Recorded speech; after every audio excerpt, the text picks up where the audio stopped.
नमस्कार दोस्तों, जय हिंद।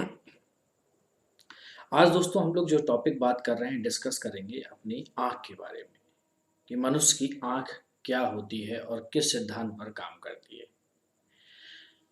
मनुष्य की जो आँख होती है वो एक ट्रांसपेरेंट लिविंग मैटर से बनी होती है और यह एक नेचुरल उत्तल लेंस की तरह बिहेव करती है और उसी उत्तल लेंस नेचुरल उत्तल लेंस के माध्यम से प्रकाश के अपवर्तन के सिद्धांत पर काम करती है और हमें हमारे आसपास की चीज़ों को देखने के लिए एक सक्षम प्रदान करती है या सक्षम बनाती है।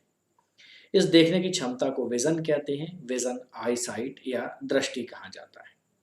मानव आँख, कॉर्निया, आइरिस, पिपल मतलब पुतली, सिलियरी मांसपेशियाँ और आई लेंस, रेटिना और ऑप्टिकल नर्वस से मिलकर बनी होती है। आँख के जो सामने का भाग होता है उसे कार्निया कहते हैं। पारदर्शी पदार्थ से बना होता है और इसकी बाहरी सतह आकार में उत्तल होती है। ऐसा कॉर्निया के कारण होता है जिससे कि वस्तुओं से आने वाला प्रकाश आंखों में प्रवेश करता है। कॉर्निया के बिल्कुल पीछे आइरिस होता है जिसमें एक कलर्ड डायाफ्राम भी कहते हैं। आइरिस के बीच में एक छोटे से बिंदु को हम पुतली कहते हैं। फिर इसके पीछे हमारा आई लेंस होता है जो कि उत्तल लेंस होता है या जिसे इंग्लिश में आप कॉन्वेक्स के नाम से जानते हैं। ऐसा सीलरी मांसपेशियों के सपोर्ट के कारण होता है जिससे आंखों का लेंस अपनी जगह पर स्थिर रहता है। ये आई लेंस लचीला होता है, फ्लेक्सिबल होता है, जिससे सीलरी मांसपेशियों की सहायता से अपनी फोकल लंबाई और आकार को ये बदल सकता है। इस नेत्र लेंस के पीछे रेटिना होता है जिस पर आंख के भीतर इमेज बनती है या छवि बनती है। किसी भी वस्तु से आने वाली प्रकाश की किरणें पुतली के माध्यम से आंखों में प्रवेश करती हैं और आंख के लेंस पर पड़ती हैं और ये आई लेंस तब प्रकाश की किरणों का अभिसरण करता है और वस्तु की इमेज को बनाता है जो कि रियल और इन्वर्टेड होती है, मतलब उल्टी होती है। रेटिना में प्रकाश के प्रति संवेदनशील कोशिकाएं जो कि विद्युत संकेतों को उत्पन्न कर सकती है की एक बड़ी संख्या होती है। रेटिना पर छवि बनने के बाद यह मस्तिष्क को एक इलेक्ट्रिक इम्पल्स भेजती है जिसके बाद हमें वो इमेज दिखाई देती है। हालांकि रेटिना पर जो गठित या जो छवि बन रही होती है, इमेज बन रही होती है, वो इन्वर्टेड होती है, उल्टी होती है। फिर भी हमारा माइंड है इसको सीधी कर देता है। इसलिए नेत्र लेंस, उत्तल लेंस और रेटिना ये आंख की स्क्रीन का काम करते हैं। अब आइरिस की बात करते हैं। आइरिस का कार्य जो हमारी पुतली होती है उसके आकार को अनुकूलित करना है। यदि आंख में प्रवेश करने वाला प्रकाश कम है तो पुतली अधिक फैलती है ताकि अधिक प्रकाश आंख में प्रवेश कर सके। वहीं यदि आंख में प्रवेश करने वाला प्रकाश तेज है तो हमारी आंख की पुतली सिकुड़ जाती है। पुतली के आकार को अनुकूलित होने में कुछ समय लगता है और यही कारण है कि जब हम एक अंधेरे कमरे से बाहर सूरज की रोशनी में जाते हैं तो हम अपनी आंखों में चमक महसूस करते हैं। वहीं अगर हम तेज धूप से अंधेरे कमरे में प्रवेश करते हैं तो हमें कुछ समय के बाद चीज़ें स्पष्ट दिखाई पाती हैं। तो दोस्तों, हमारी आंख रंगों को कैसे पहचानती है? हमारे आंख की रेटिना में प्रकाश के प्रति संवेदनशील कोशिकाएं दो प्रकार की होती हैं, एक रॉड शेप और दूसरी कोन या शंकु के आकार की होती हैं। अब ये जो रॉड शेप या छड़ी के आकार की कोशिकाएं होती हैं इनका कार्य प्रकाश की चमक के प्रति प्रतिक्रिया करना होता है और जो कोन शेप होती हैं उनका काम हमें रंग देखने में सक्षम बनाना होता है और यही उन दोनों के बीच भेद करती है या डिफरेंस करती है।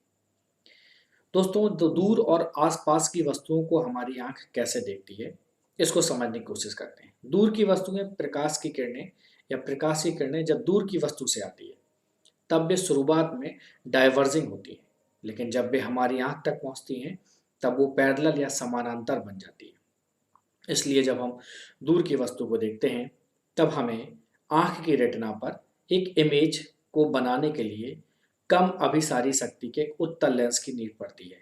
अभिसारी शक्ति मतलब लो कन्वर्जिंग पावर के कॉन्वेक्स लेंस की नीड पड़ती है। कम अभिसारी शक्ति के उत्तल लेंस में बड़ी फोकल लेंथ होती है, उस बड़ी फोकल लंबाई होती है और ये काफ़ी पतले होते हैं। जबकि जो पास की वस्तुएं होती हैं उनके लिए प्रकाश की किरणें जब पास की वस्तु से आती हैं तब वे शुरुआत में डाइवर्जिंग हो जाती हैं। इसलिए जब हम पास की वस्तु को देखते हैं तब हमें आँख की रेटिना पर एक इमेज को बनाने के लिए एक हाई कन्वर्जिंग पावर का कॉन्वेक्स लेंस चाहिए होता है या उत्तल लेंस की ज़रूरत होती है। अब इस हाई कन्वर्जिंग पावर वाले लेंस की फोकल लंबाई छोटी होती है और यह मोटे होते हैं। यहाँ तक मुझे उम्मीद है कि आपको बहुत अच्छे से समझ में आया होगा। अब बात करते हैं आँख की समंजन क्षमता की, power of accommodation of the eye. ये क्या होता है? जो आपका अभिनेत्र लेंस की वह क्षमता जिसके कारण वह अपनी फोकल लेंथ को समायोजित कर लेता है, एकोमोडेट कर लेता है, उसे समंजन क्षमता कहते हैं। वह उस लेंस की एकोमोडेशन क्षमता कहलाती है। और इस लेंस की फोकल लेंथ का किसी खास दूरी पर रखी वस्तु को देखने के लिए बढ़ाना या घटाना ही इसका समंजन है। जब सिलियरी मसल्स शिथिल हो जाती हैं तो यह अभिनेत्र लेंस पतला हो जाता है, जिससे लेंस की फोकल लेंथ बढ़ जाती है और इस लेंस की फोकस दूरी बढ़ने के कारण हम दूर रखी वस्तुओं को बहुत क्लियर या स्पष्ट देख पाते हैं। और ये आंख का लेंस रेटिना पर दूर की वस्तु की एक छवि बनाने के लिए या उसकी इमेज बनाने के लिए प्रकाश की किरणों के समानांतर होता है। जब आंख दूर की वस्तु को देखती है तो इसे असमंजन या अनएकोमोडेशन कहते हैं। और जब हमारी आंखें आसपास की वस्तुओं को देखती हैं तो सीलियरी मसल्स फैल जाती हैं और उसकी फोकल लेंथ कम हो जाती है, जिस कारण जो हमारा आई लेंस होती है उसकी कन्वर्जिंग पावर बढ़ जाती है और वस्तु से आने वाले प्रकाश की डाइवर्जिंग किरणें रेटिना पर एक इमेज बनाती है। जब आंख पास की वस्तु को देखती है तो इसे समंजन या एकोमोडेशन कहते हैं। एक समान आंख की जो एकोमोडेशन पावर होती है एक निश्चित सीमा तक होती है, जो स्पष्ट रूप से 25 सेंटीमीटर तक की पास की और दूर में अनंत तक देखने के लिए सक्षम है। जैसे आप चांद को देख लेते हैं, सूरज को देख लेते हैं। दोस्तों, अब हम बात करते हैं कि हमारी आंख में कितने दोष होते हैं। मोस्टली हमारी आंख में 3 प्रकार के दोष होते हैं। एक होता है निकट दृष्टि दोष, जिसे हम लोग बोलते हैं मायोपिया या साइटेडनेस बोलते हैं, शॉर्ट साइटनेस बोलते हैं या नियर साइटनेस बोलते हैं। दूसरा होता है एक हाइपरमेट्रोपिया, जिसे बोलते हैं दूर दृष्टि दोष, जिसे बोलते हैं लॉन्ग साइटनेस या फिर फार साइटनेस। एक और तीसरा है जिसे बोलते हैं जरा दूरदृष्टिता, जिसे बोलते हैं प्रेस बायोपिया। अब निकट दृष्टि दोष की बात करें अगर इन तीनों में, तो निकट दृष्टि दोष एक आंख का दोष है जिसमें दूर की वस्तुओं को स्पष्ट रूप से नहीं देखा जा सकता है, वही निकट दृष्टि दोष कहलाता है।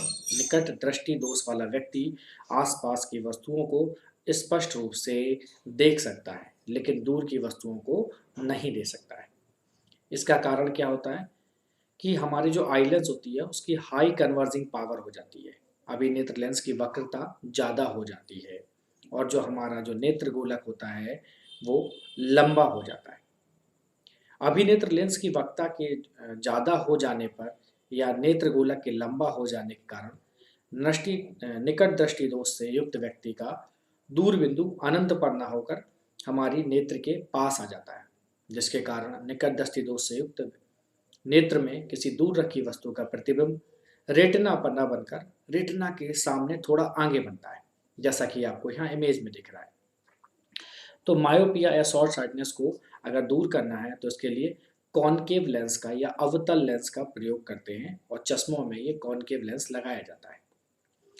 अवतल लेंस या कॉनकेव लेंस दूर से आती जो हमारी प्रकाशिक किरणें होती हैं इनको अपसारित कर देता है और वस्तु का प्रतिबिंब थोड़ा पीछे अर्थात तो सही जगह पर रेटिना पर बनाता है, जिससे निकट दृष्टि दोष से पीड़ित व्यक्ति दूर रखी वस्तु को स्पष्ट देखने में सक्षम हो जाता है। दूसरा दोष है बच्चों वो है हाइपरमेट्रोपिया और लॉन्ग साइटनेस, जिसे बोलते हैं हम दीर्घ दृष्टि दोष। इस दोष को दूर दृष्टि दोष भी कहा जाता है। इस दोष से पीड़ित व्यक्ति क्या करता है, दूर रखी वस्तु को तो स्पष्ट देख पाता है, लेकिन पास रखी वस्तुओं को स्पष्ट नहीं देख पाता। इस दोष से पीड़ित व्यक्ति नजदीक रखी वस्तुओं को बहुत धुंधला देखता है। इसका कारण होता है हमारे आई लेंस की कन्वर्जिंग पावर का लो हो जाना या कम हो जाना, और नेत्र गोलक छोटा हो जाता है।